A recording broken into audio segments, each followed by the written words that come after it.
we kickstart in a couple of minutes. So yes, we were chatting, and we'll carry on chatting amongst ourselves. Luke has already this morning done a dip in the North Sea, so he is absolutely bright and breezy and gunning for this. And yeah, I feel suitably ashamed having probably just so tell us what that was like. I'd still have probably preferred just to sit down, relax, and have a coffee and listen to some music. But I was dragged by my more enthusiastic friend, let's say.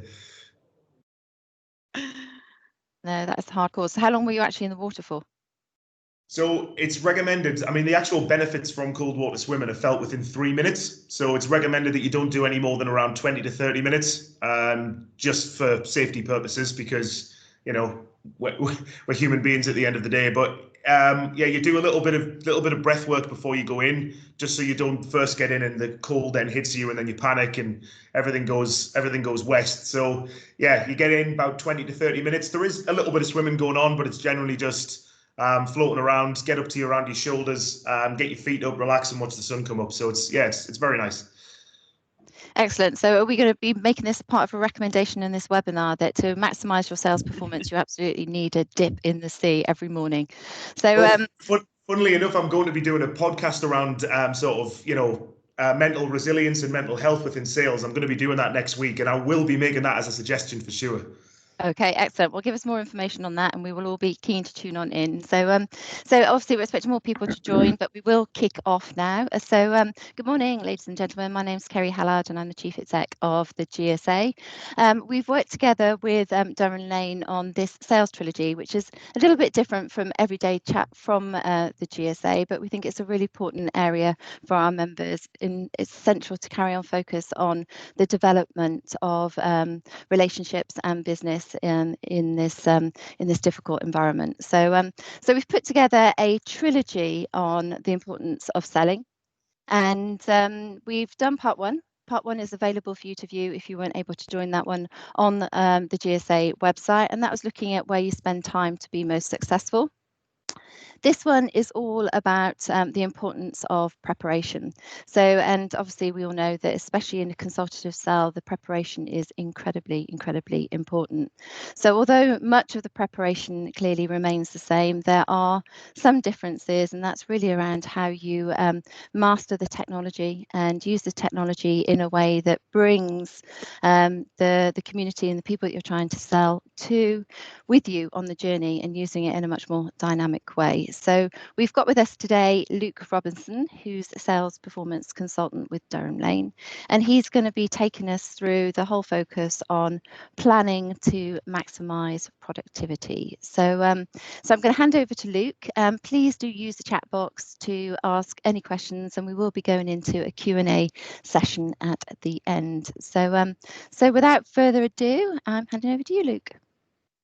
Thank you very much. I'm just going to share my screen now as well. Can you just confirm that you can see that? Yeah, perfect. So as mentioned, we are going to be looking at how to run an effective meeting. Essentially, pretty much every one of our meetings has been over the last couple of months. It's going to be virtual. I actually had a face-to-face training session with somebody the other day, and it just felt strange. But either way, a meeting is still a meeting, regardless of whether it's through a screen. That energy, that focus, that preparation, and the actual outcome that you're looking from each meeting still needs to be the same, although it's done through a virtual medium, whether that's through Zoom, GoToMeeting, WebEx, Microsoft Teams, amongst many others. The world has rapidly adopted this technology, but at the same time, I think we've probably got less time within the day because we're going from one virtual meeting straight into the other, and we do tend to turn up unprepared. I think everybody is probably been guilty in the past of turning up to a meeting unprepared. I mean, I will raise my hand straight away and say I've been there. Sometimes I don't even understand the purpose of the meeting as to why I'm there. I've just been brought in by a colleague. Okay, so preparation, planning. We're going to have a look at the actual pre-meeting planner itself. As mentioned, this is part of a trilogy series. We've already done selling on value. Today is running a virtual sales meeting. And then next week, I think it's around the same time on Friday next week, we're going to be looking at spending time where we can be most successful. But in terms of our agenda for today, I just wanted to talk you through our actual process and where this pre-meeting planner will actually come into action. looking at the cornerstones of solution selling and how you shift your focus within a meeting, and how you shift your mindset. We're going to be running through the actual Grow Meeting Planner itself, which I know has been shared with you guys, so you can use that as reference as I'm talking you through it. And then we'll look at, a thoughtful response to the power of recommendations following some of these meetings as well. And if it's the right time, what do we put together? What time do we do it in? Okay. Please ask any questions or comment using the chat as said. I can't actually man the chat just yet, but as we say, we've got an opportunity to do it towards the end.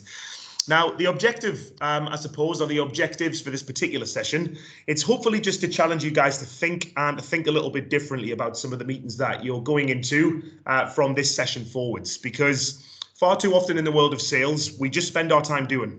We're very busy individuals. We put our head down, we pedal away, we do the same things that we've always done, and we tend to find ourselves just almost floating through some meetings, going off the cuff. So hopefully what we can do is just offer you a very simple planner, which allows you to get your objectives straight, your goal straight, the realities, the opportunities, but ultimately what's the way forward. So hopefully we can equip you with that successful sales tool today. I'm always looking to motivate, inspire and energize, even though it is through an actual screen, which I suppose is what a lot of people are struggling with as well when it comes to running a virtual meeting. Now, I know that there are a few of you on mute this morning, but how are the energy levels out of 10?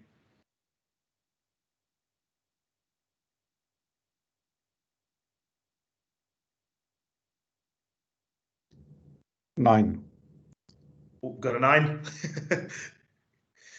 We'll take that 9 as the rest of the group, okay? Ultimately, what we're trying to do is increase your confidence when it comes to being able to control an actual meeting itself. But ultimately, we want to increase the success, because that is what we are judged on at the end of the day as salespeople. Just a little bit about who we are as an organization, just so you get an idea of who we are and what we do.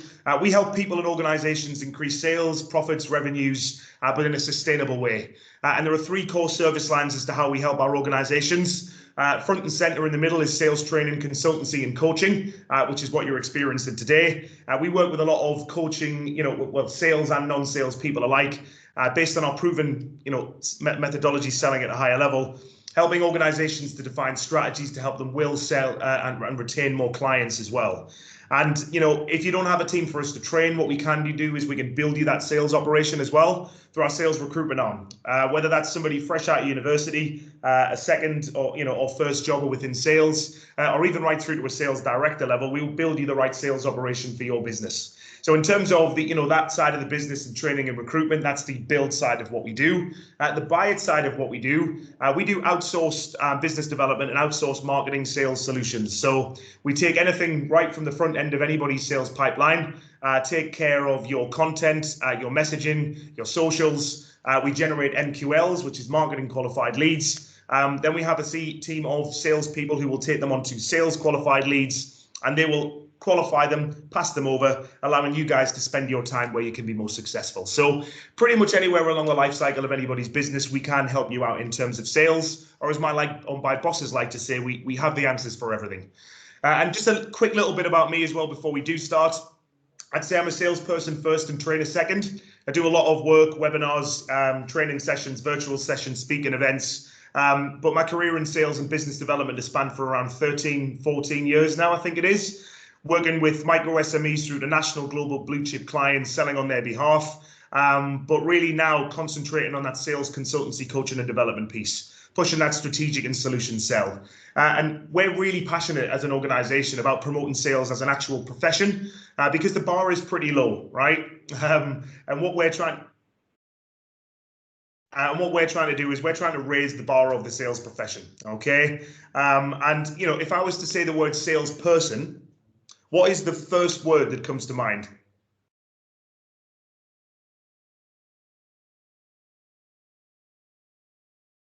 Pushy. Pushy, yeah.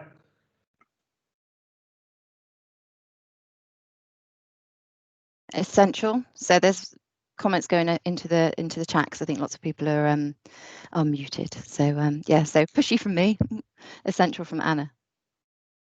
Pushy and essential. Yeah, I quite like the description of that. Salespeople are pushy yet essential. Listen, it always seems to be a negative connotation. And what we're trying to do is, as we say, raise the bar of the sales profession with one session at a time, one coaching session at a time as well. And I just wanted to, for those of you who weren't around last week or missed the first webinar as well with ourselves, I just wanted to introduce our framework in terms of selling at a higher level. Now, what we've done is we've taken the actual sales process and sales cycle, and we've broken it down into 5 defined and very simple phases, ranging from find and create right at the beginning, through to define and understand, to propose, recommend and present, to close out, to serve and grow.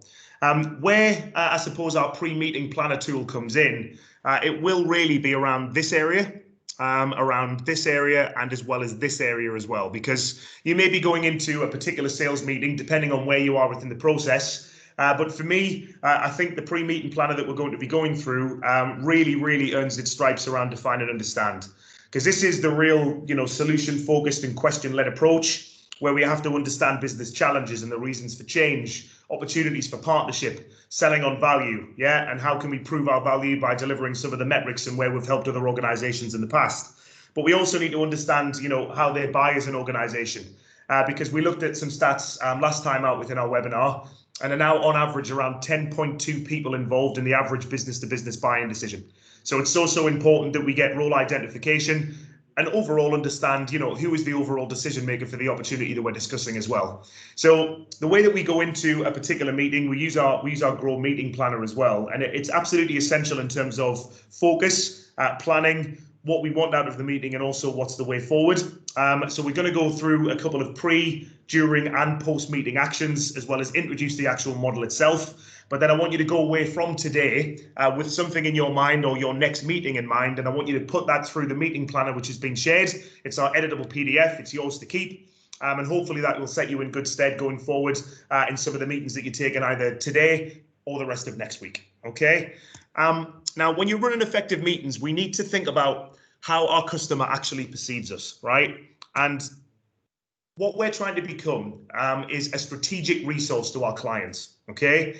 Anybody who we ever work with, we'd like to become a strategic sales resource to the people that we work with. Now, you cannot be a strategic resource from day one, not even from day 100, okay? But the idea is we think like one from day one. Now, typically what we're trying to do is we're trying to engage and we're trying to have meetings with senior executives within organizations, because let's be honest, they are directing traffic. They have the helicopter view of the business, okay? And they are the strategic decision maker. The thing is, if you're having meetings and conversations with people at the bottom, you will start competing with everybody else at the bottom as well. And we need to be able to change our mindset, because amazing things start to happen when you engage at this level. You start to have more business and consultative based conversations. Lots of salespeople have the mindset of being a vendor and a problem solver, okay? You have a problem, my shiny box can solve that problem, and we're quite happily servicing their demand, meeting their specs, working towards their low margins, Whereas actually, if we engage at this level and really start to understand their business and understand their processes, based on our understanding, we can start actually creating demand, creating value. And even if we are putting forward a proposal, who have we had the inside track with from the beginning? It's that senior executive. So what we do front end on in our sales activities has a huge effect on the overall end result. And the sales meeting is absolutely part of that. The qualification framework that we'll go through next week will also feed into how you run an effective meeting. But in terms of how you plan an effective meeting, that is what we're going to be looking at this morning. Okay. Now, we talked about this solution-focused sell. The cornerstones of solution selling are broken down into both research, the coach network, the decision maker, as well as the actual business fit presentation. So what is it that you're actually doing when you're in that sales meeting itself? Now, research before you're going in is absolutely essential. You have to use all of the information that's available. You could even conduct multiple research meetings. But when you're in these meetings, we need to show that we're genuinely interested. We have a number of different sales matters within Durhamlane. Sales matter number 3 is be interested to be interesting. Okay, show that you are genuinely interested in somebody, and you will come across a lot more interesting and at the same time a lot more memorable. What you should be aiming for within these meetings, if you've planned it enough and if you've got the right questions in place, is a ratio of around 95-5. So you should be speaking for around 5% of the time. yeah, and the customer should be speaking for 95% of the time. It's a very fine balance, right? And it's very difficult to achieve, but you'll find in the best sales conversations and best meetings that you'll have rarely have said anything. We want you guys to be the conductor and not the orchestra within these sales meetings as well. And don't sell, all right? Just listen and learn by asking questions. And the good thing is you can listen and learn if you've got it planned out and you have some structure to your meeting.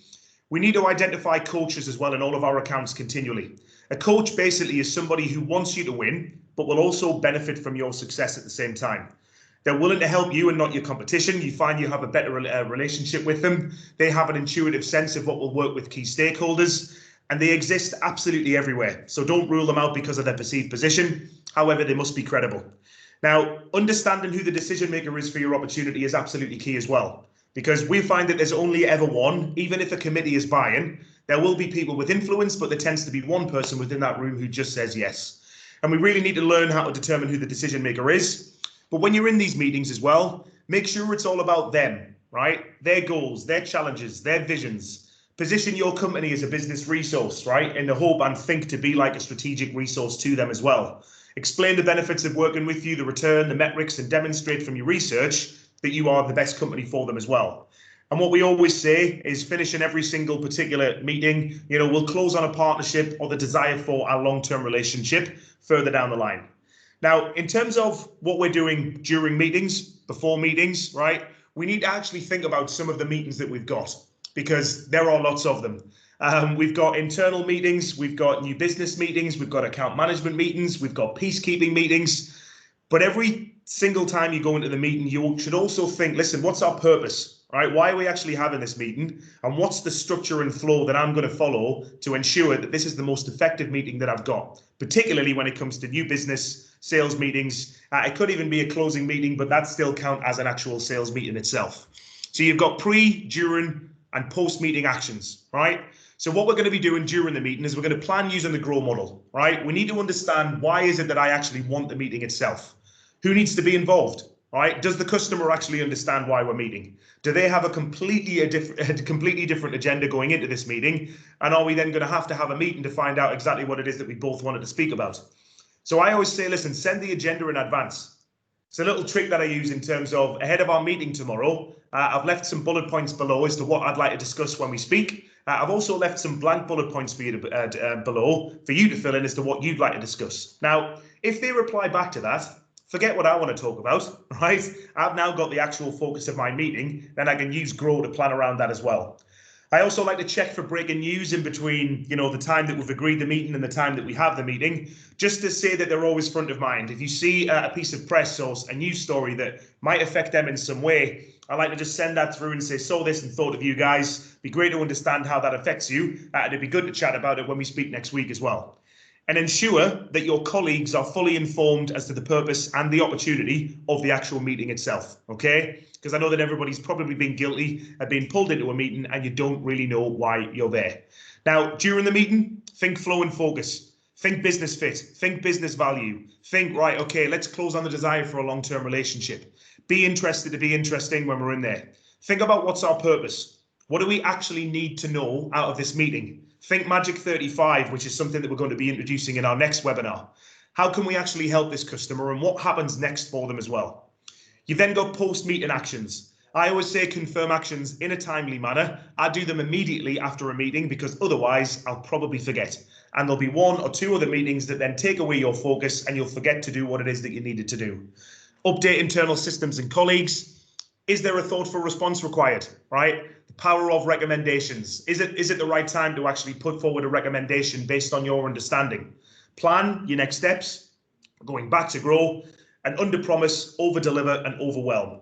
That's not to say that you should give a thumbnail outline and undersell yourselves, but when you do it, under-promise, but over-deliver and overwhelm. Now, you've all been shared an actual editable PDF, okay? It's the GROW Meeting Planner. Now, this can also be used as a bit of a coaching model, but what we used it as is the G in goal is what's the objective of the actual meeting, okay? Why are we having this? What am I hoping to get out of it? You might have one overall goal, but then 3 almost micro targets or goals below that as well. What's the reality of today, right? What do we actually know? What don't we know about this particular customer? And if we don't know this, how are we going to find that out? So understanding the reality of today for both yourself and that particular party is key. But then you also need to think about the opportunities, what might be possible. Let's look at this customer as a singular customer, because they might not want the same thing as the last person that you spoke to. So based on our research, based on our brief understanding, based on the reality of today, where do I believe the opportunity actually lies within this business? Obviously, we're making our best guesses going into a meeting sometimes, and we can only really find out when we're in there. But for me, you should have a clear couple of opportunities as to where you think a recommendation would, or what recommendation would be best for them as well. And the way forward, you've been part of those meetings before where they just naturally come to an end. It used to be a case of people just closed their books within a meeting and you knew it was coming to an end. Where actually we need an actual end to it. We need a start, a beginning, a middle, an end, right? So what's the way forward? Develop a plan both with, your own opinion as well as the customer. We always tell people to develop a joint vision instead of just keeping it as two separate parties. What needs to happen next? Who needs to be involved? What do each of us need to see from each other? What would help each other say yes? Okay, what is the way forward? And we'll develop that plan together. Now, what you guys have got, you've got the editable document that's been distributed by Abby this morning. As a little bit of post work, what I want you guys to do is go away and think about your next meeting that you have, all right? And I want you to plan it using Grow. Now, I'm also going to be able to share most of these slides, or the slides will be distributed, so you can go back and you can have a look at the pre and post and or during meeting flow as well. So you've got some reference to go at. But think about the goal of your next meeting. Think about what the reality of today is. Think about the opportunities that may be available, what might be possible, and develop a plan and understand what the way forward is. Now, when I said about that thought for response and what follows it, okay, we drive conversations through recommendation. If you've spent enough time understanding the problems or the challenges, and understanding where they're trying to go as an organization, then why don't we put together a very simple recommendation or thought for response paper, in terms of an introduction, understanding or showing your understanding of the current situation, then what your recommendation would be to that particular customer. The investment, if it's required at that point, will then need to be included. And what are the expected results or returns from that particular investment? Then you've got the little bit around why you and why they should choose you as an organization. And really, what are the next steps going forward, right? And then any appendices if required. But we find that that's a really, really simple, if it's a 2 or if it's a 3-page document, based on some of the meetings that you've had, is it the right time within the sales process to actually come up with a thought for response or a recommendation paper? And that is almost the flow and focus in which that should follow as well. Okay. Now, just as a quick reflection from everything, I know that we've only got 30 minutes with some time for some Q&A at the end as well. Challenge customers effectively when you're in some of these meetings. Make sure that you're asking the right questions and make sure that they're really understanding their world and what problem that you're actually trying to solve. Planning is absolutely indispensable, right? But you'll find that sometimes you also need a plan B and a plan C and a plan D, right? Always think a thoughtful response. What's happening next? What's our way forward?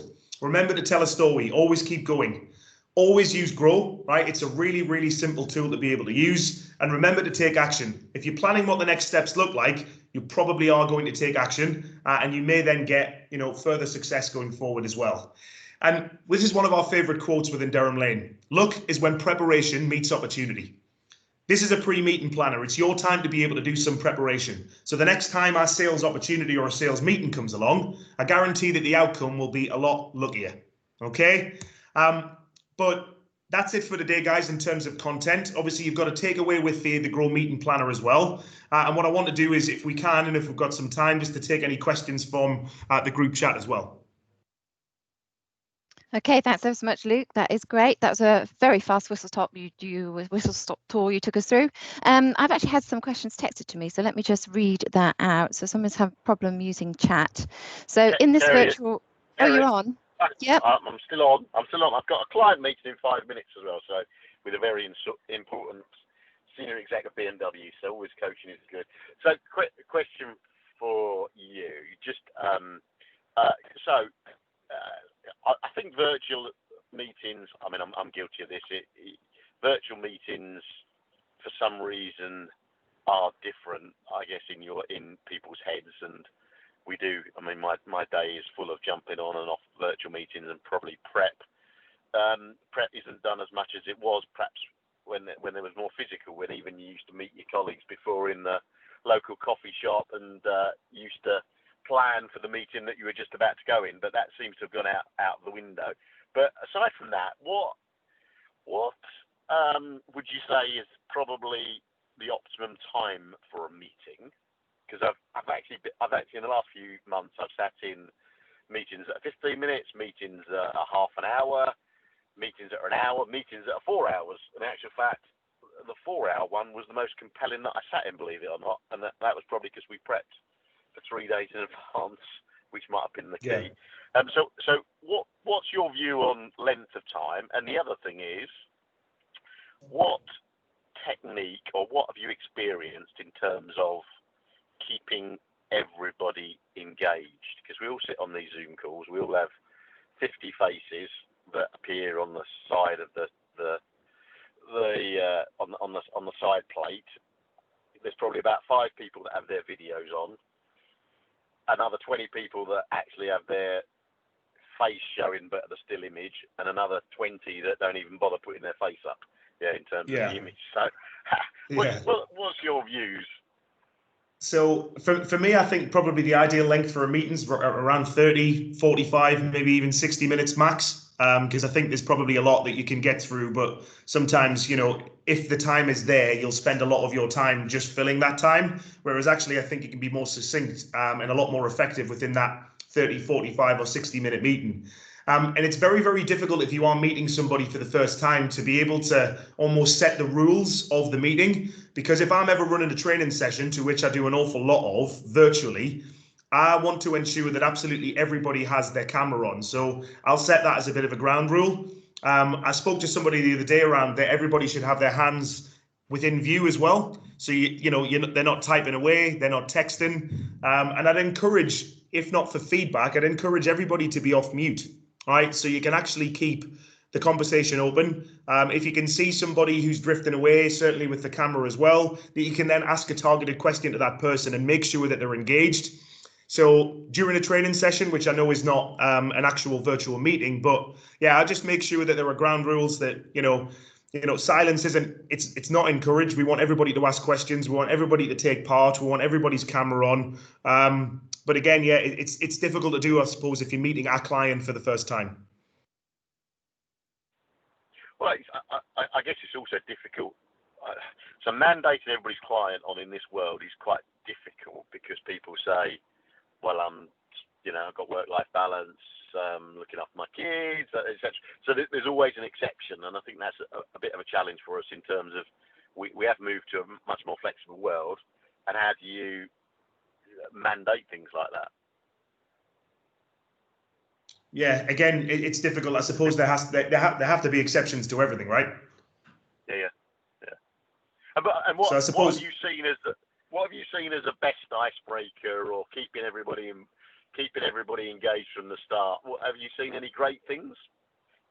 I haven't seen any icebreakers, because icebreakers are always as it is, right? People tend not to like them, and I suppose in a virtual environment as well, where some people may not want to come forward, it might not land all that well. So I just think general conversation front end, and you mentioned that there's been a bit of a change, and they are very different from the old coffee shop meetup or going to their office meetup.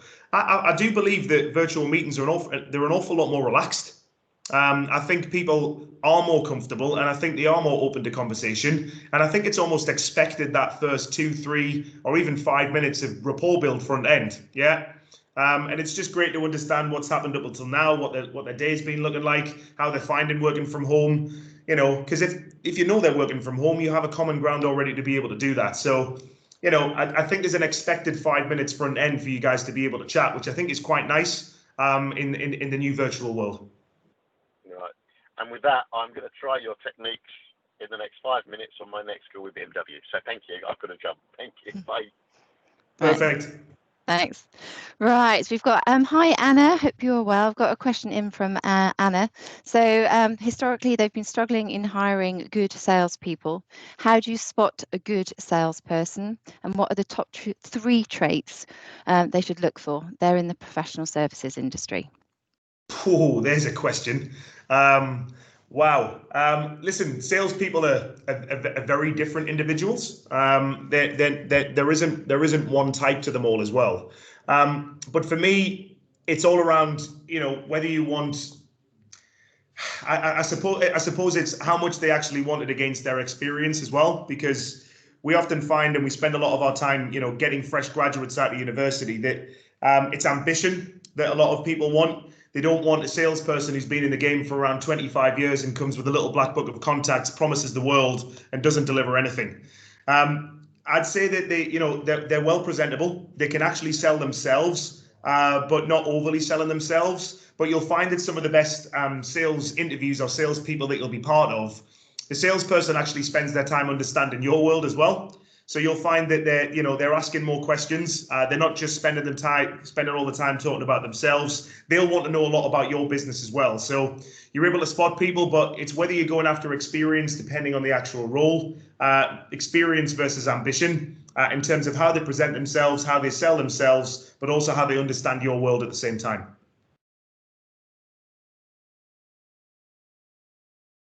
That's great. And then if we actually look at the same sort of question, but in the outsourced sales scenario. So at the GSA, we have outsourced our approach to sales in the past and have not found it hugely successful. So how do you guarantee success and that you're not just paying a retainer and not really getting the leads that you're looking for? And is that a question from?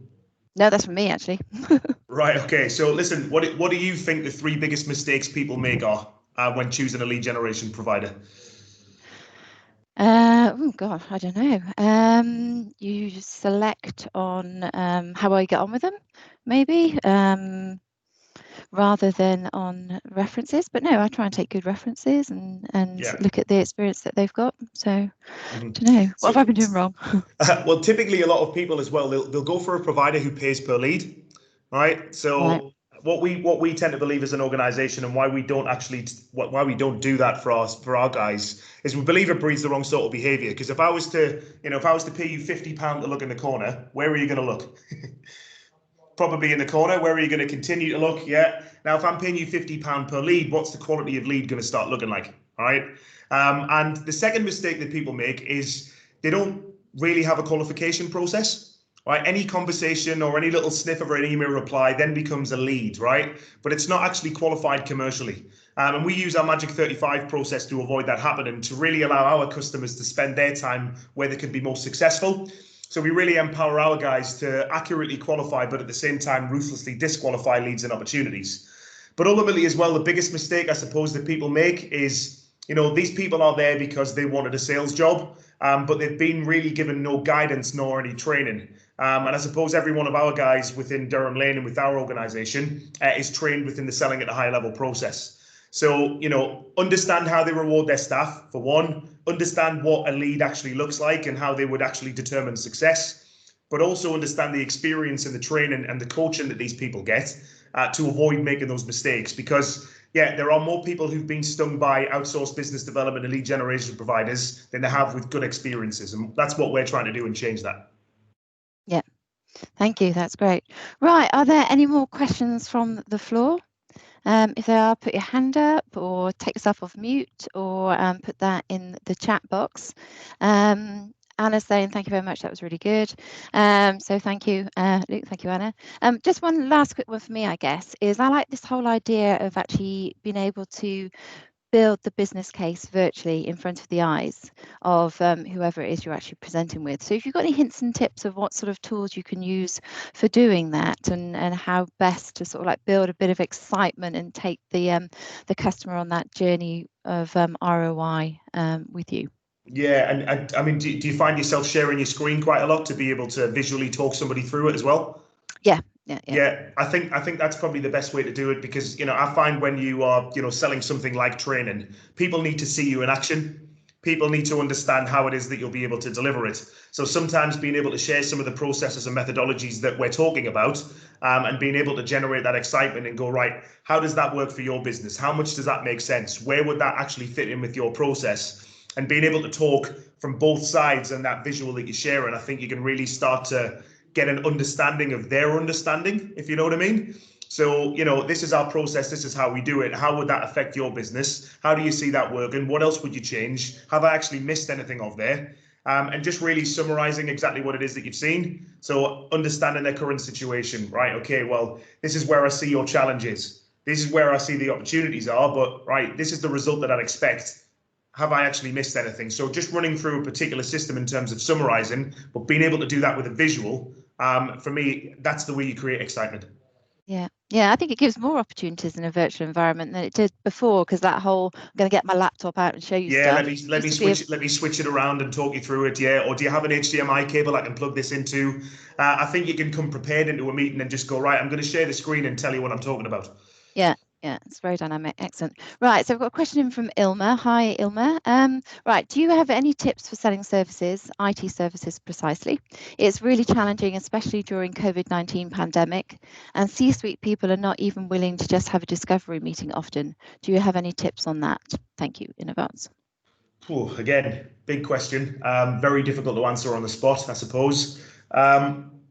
It's for me, it's all about understanding their urgency. So, it's very difficult to sell IT services under the current climate, but I'm pretty sure everybody had to have a massive shift in IT and systems and work out how to become, a working from home organization, what the future actually looks like. But what we're always looking for is we're looking for compelling events as salespeople.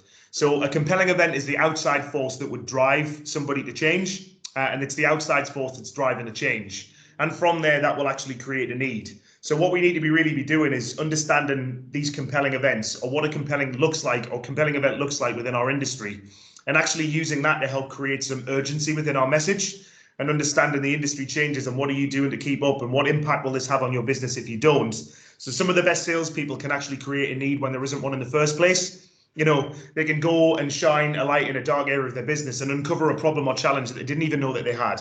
Okay, so I suppose it will be to try and create some urgency. Yes, these C-suite individuals are very busy, but change your message, get creative, be flexible, stand out amongst all of the other sales noise. Because if you're offering managed IT service provider, it's very difficult to differentiate yourself. So how can we get our message right? How can we create urgency? And how can we use compelling events to help us do that? Yeah, and just to build on that, so from what we're seeing at the GSA, this whole move towards technology-enabled business service delivery and a requirement for digital transformation is paramount at the moment. So we are actually seeing huge demand and growth in both the sales and the buying of IT services right now. So yeah, if you want us to have a look and help you with your message deck, by all means get in touch with us directly. But I think the opportunities out there are really, really strong right now, and we see that as being a significant growth area in the industry. So yeah. Okay, right. Any other questions, or are we good to wrap this session up? Luke, do you want to just give us a quick preamble on what to expect next week? Yeah, so, salespeople spend around 50% of their time on deals that won't close. Okay, so really what that proves is, salespeople are running around kissing frogs. They're chasing imaginary revenue based on exciting conversations that they've had because someone says they're interested, right? That then equates to 3.2 times more time on deals that then don't close. So if you're looking at your sales pipeline and thinking realistically how much of this could actually close, what we're going to run through is our qualification framework next week. So it's how do we commercially qualify opportunities? There are 7 different core criteria. There is a scoring system that goes against it. What we will do is we'll be sharing the document again in editable PDF. So you guys can actually go away from the session and almost run a Magic 35 clinic on some of the deals in your pipeline to find out, is it worth my time? Because if you can ruthlessly disqualify opportunities, you can then spend your time where you can be most successful. So the actual qualification framework that we're going to introduce next week, it's one of our most successful IPs. I've had CEOs describe it as powerful, right? So hopefully that will help give some more focus within some of these calls and conversations that we're having, including this pre-meeting planner. This is what we're doing before we go in, but let's use Magic 35 while we're inside of that meeting as well. Okay, that's awesome. So if you haven't registered for that, you now need to clearly register for that third in the trilogy. And just building on that, one of the things that the GSA is currently working on and will be launching in the next few weeks is more for the smaller players. It's an SME industry code of conduct, but that's really focusing on a code of conduct for our enterprise buyers to ensure that they don't string players along, that they are really, really clear about whether there is a real requirement and understand just how debilitating it can be for a smaller business to keep thinking that they are active in a pipeline when actually they are not. So that's something that some of our smaller players have asked us to work on to ensure that they're not wasting their time on false sales opportunities. So we're coming at it from the other direction as well as this qualified approach. So yes, thank you very much for joining. Any final words from you, Luke? No, just thanks for listening and thanks for tuning in. And please do put it into practice, the pre-meeting planner. It's very simple, but very, very effective. Yeah, well, I'm on it. I'll be using it. So thank you very much, Luke. Thanks everybody else for joining, and we look forward to seeing you same time next week. Okay, Excellent. thanks a Take lot. care. Cheers, guys. Bye-bye.